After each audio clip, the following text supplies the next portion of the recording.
Welcome to our channel. Today we how to restore EV low voltage cutoff symptoms with battery health check, full guide step by step clearly.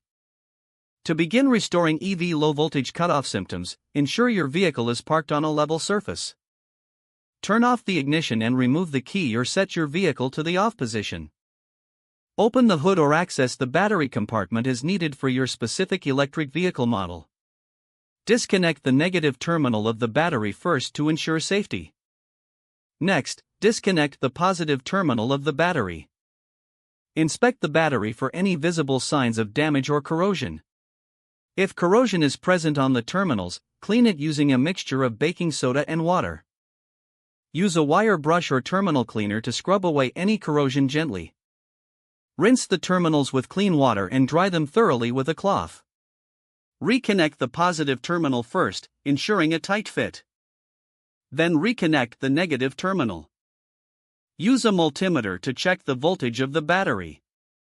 The voltage should typically be between 12.4 and 12.7 volts for a healthy battery at rest. If the battery voltage is below this range, it may need to be charged. Connect a battery charger according to the manufacturer's instructions. Allow the battery to charge fully before testing again. Once the battery is charged, repeat the voltage check with the multimeter. If the voltage is still low, consider performing a load test to assess battery condition. If the load test indicates the battery is failing, replacement may be necessary.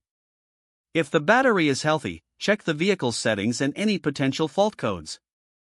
Use an OBD2 scanner to read any error codes that may indicate underlying issues. Take note of any codes and refer to your vehicle's service manual for troubleshooting steps. Clear the error codes and observe if the low voltage cutoff symptoms persist. If symptoms continue, consult a professional mechanic for further diagnostics. Ensure all connections are secure and double-check for any loose wires. After completing these steps, take your vehicle for a test drive to monitor its performance. Keep an eye on the dashboard for any alerts or warning lights during the drive. Regularly check battery health to prevent future low voltage cutoff issues. Don't forget to like this video and subscribe to our channel for more step-by-step tech guides.